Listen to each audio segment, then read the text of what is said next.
Hello, my beloved students. Mr. Rich here in South 217 at Ballard. Missing all of you, of course. Hope you're doing well. Hope you're soldiering through the break we're under currently.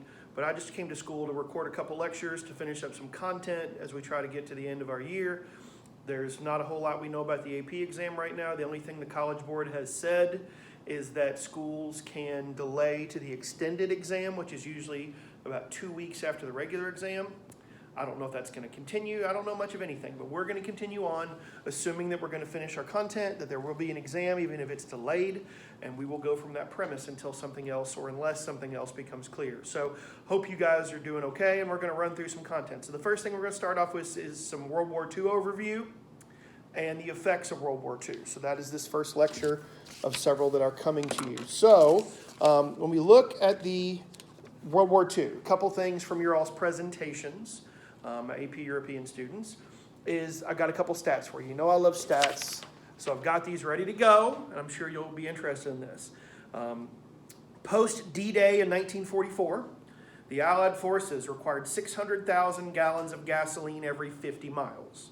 600,000 gallons of gasoline to move the columns of soldiers advancing towards Berlin in 1944-45. Throughout World War II in Europe, it is estimated that approximately 5.4 billion pounds of bombs were dropped in Europe, half of those on Germany, 5.4 billion pounds. Approximately 4 million pounds of bombs are found every year in Germany, and 11 bomb technicians have been killed in Germany since 2000 trying to defuse some of these bombs. Every time they try to dig fiber optic cable or a new subway line in urban settings or sewer systems, oftentimes you still find World War II ordnance, much of it unexploded, so it's a very careful process.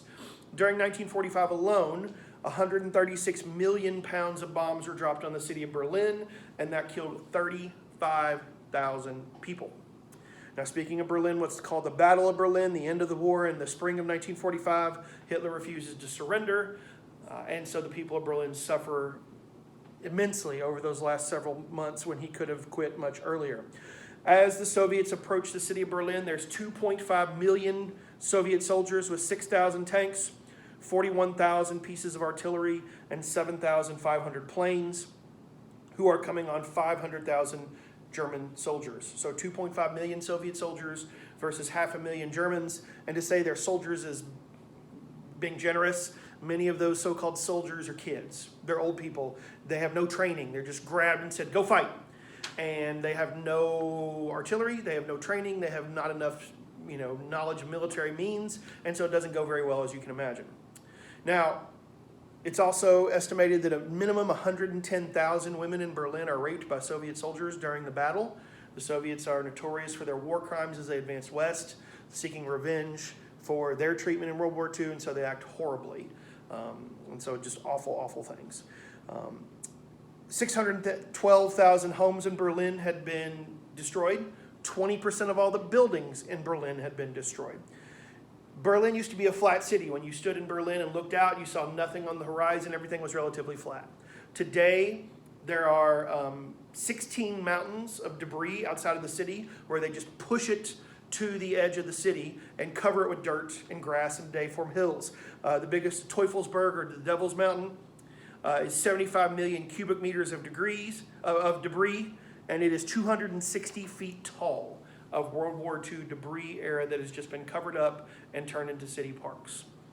So the devastation and destruction in Berlin is unfathomable, and much of that could have been avoided had Hitler just surrendered months earlier, but he chose not to. 600 truckloads were being dumped daily in the year after 1945 as the Berliners try to recover and start up their city again. So when you look at World War II, and I've got a video that I'm going to link via YouTube on this stream for Google Classroom, talking about the falling of World War II. It's a really fascinating video. I highly recommend that you watch it. But 60 million dead. The video I linked to says 70. It's hard to know exactly how many.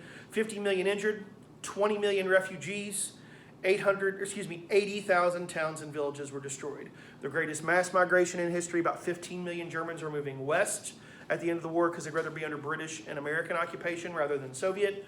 And then we also have the greatest theft of all time because of all the art and other things taken by the Nazis during the course of the war. So World War II is just amazing in terms of its impact, most of it negative, obviously. Now, speaking of those impacts, let's talk about the effects of World War II in addition to the death and destruction that we see by the Germans and their counterparts. Of the 60 million dead, by the way, approximately 25 million are Soviets, so they suffer the greatest losses in the war, which definitely impacts the Cold War mentality that we'll discuss shortly. So there are three major effects outside of death and destruction. We'll discuss the first two in this video. We'll do the Cold War as a separate video, all right? So number one, we see the creation of the United Nations. The United Nations was created after World War II to promote global peace. Obviously, we had done the League of Nations after World War I, but that didn't have the impact desired. The United States never joined. Russia's going to pull out of it. The Germans are not involved, et cetera, et cetera. So World War II, everybody's welcome, even those we had just been enemies with at the end of the war. Kind of going back to the Napoleonic era when we include the French in the treaty for the Congress of Vienna, because even though they were part of it, we can't move forward in the world without France being a part of it in 1815. The same is true for the Germans and the Japanese in 1945. Now, its main purpose is to support peace. We have what's called the General Assembly, where every member state gets a vote. It's democratic in how positions and ideas are decided. Today, there are 193 member states in the world. Obviously, it was much less than that in 1945 because we still had colonies, etc. But they all have equal status, regardless of size or influence in the world. Now, there are other purposes over the years that we've created. For example, very much in the news as we speak with the coronavirus outbreak, we have the World Health Organization, the WHO, which is formed as well. Its purpose is to try to promote international health cooperation. The only disease so far on the planet that has been completely eradicated by human means is smallpox, and that was under the aegis of the WHO. Polio is down to about 1,000 cases left, so they've been working on that. The WHO is diligently working right now to work on the coronavirus vaccine and expedite that as much as possible. Now, the other part of the United Nations that we need to know about, probably the most important part, is the Security Council. The Security Council has 15 members. Every state in the world gets a 2-year term.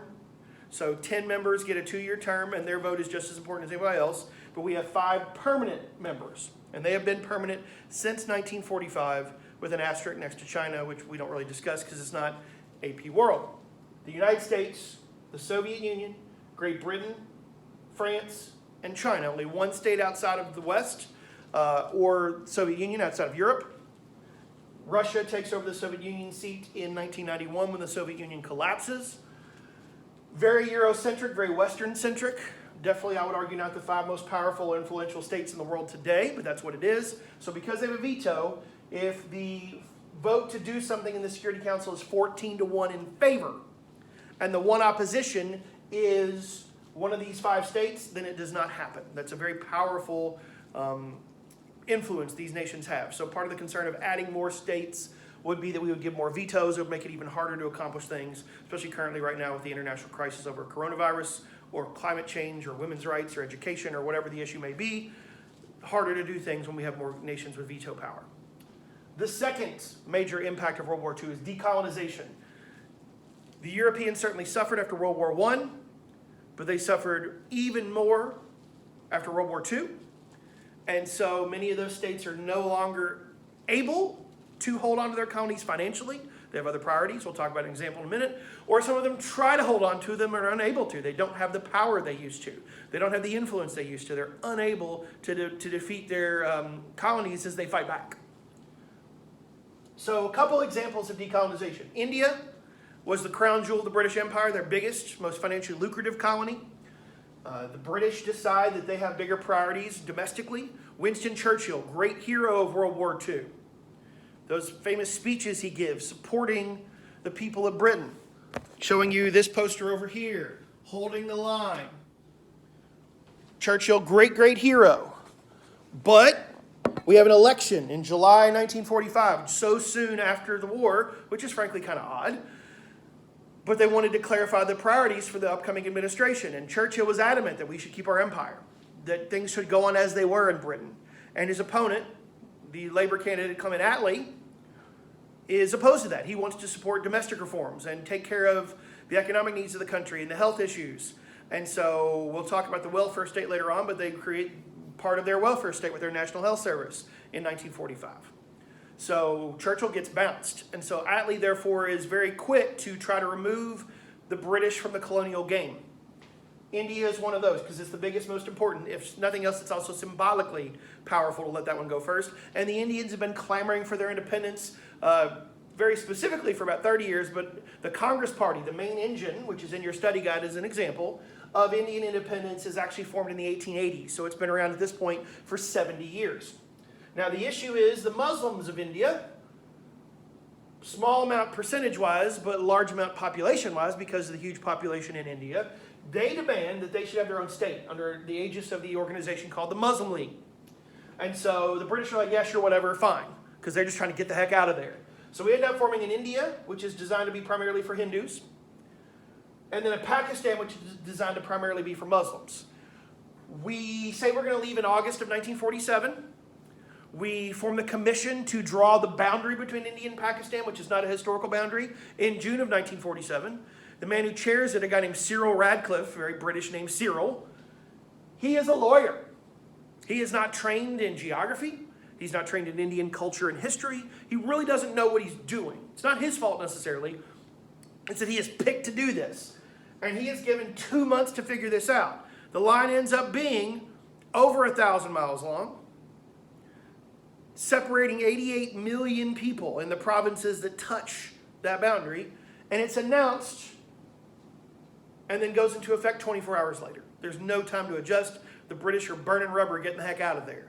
And so there's 14 million refugees overnight. People literally gathering whatever they can carry because they're afraid they're going to be subject to violence and discrimination if they stay where they are. So Muslims moving to what is now Pakistan and Hindus moving to what is now India. And 1 million people die in that calamity. So it's a great example of, yes, we want to get out of here and we're giving up our colonies, which is a good thing. But we do it in such a poor manner that because we're trying to move on with our lives as British citizens, and we cause a lot of damage to those that are left behind in India. So the colonial, negative aspect doesn't end just because we actually leave. We actually, on the way out, are still doing bad things. Palestine and Israel, another great example. We had created out of the Ottoman Empire the modern Middle East after World War I, with the exception of Palestine. What to do there? Gosh. The British are eager to hand this over, so in 1948, they hand the issue over to the brand new United Nations. Here you go. You all fix it. You all work it out. There's a lot of guilt in the world, especially Europe, about the Holocaust. The United States is also part of that. What could we have done to help Jewish people and their suffering? And the answer was we could have done a few things. We turned away some Jewish immigrants in the 1930s, and we did not really get involved in that earlier before the war started when we could have. So there's a desire to support the Jewish people. The United Nations proposes a 56 Israel, 44 Palestine split. That is wonderful for the Israelis. The Palestinians, which I can understand, have no desire for that split because 44 is way less than 100%.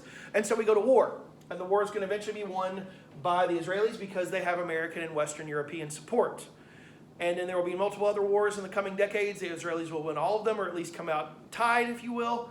And this is still an issue today, the support of Israel by Western European states, what to do with Israel, how to solve this issue of Israel-Palestine. We still don't have a great solution. We still have conflict there. But that's another class. We'll let that go. Now, the biggest division is in the colonies of Africa and Asia by the Europeans. We have what are called settler colonies. Colonies where a good amount of white people had moved there to set up and bring their families. India is a great example of that. Australia, New Zealand, Canada, etc.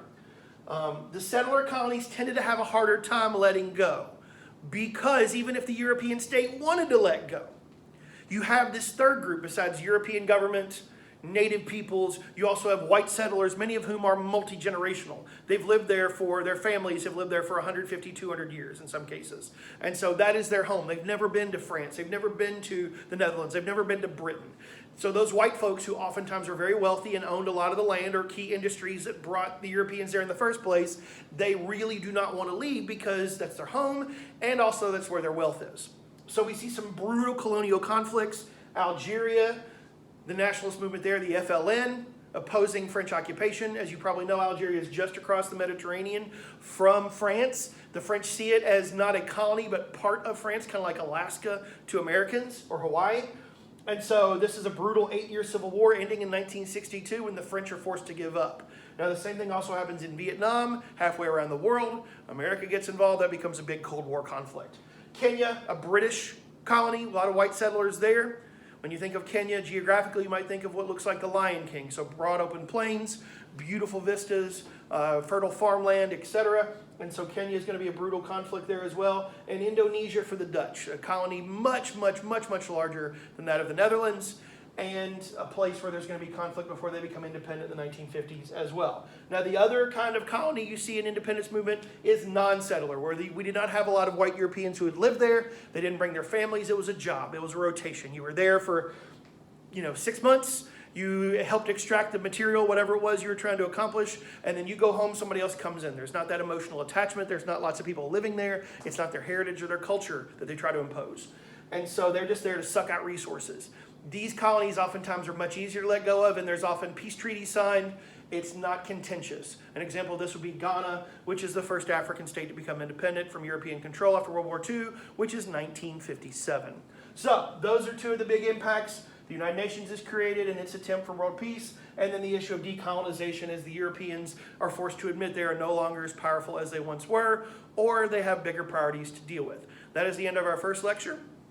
If you have any questions, send me an email or a post here on Google Classroom, and I will continue with the next lecture, which will be about the Cold War.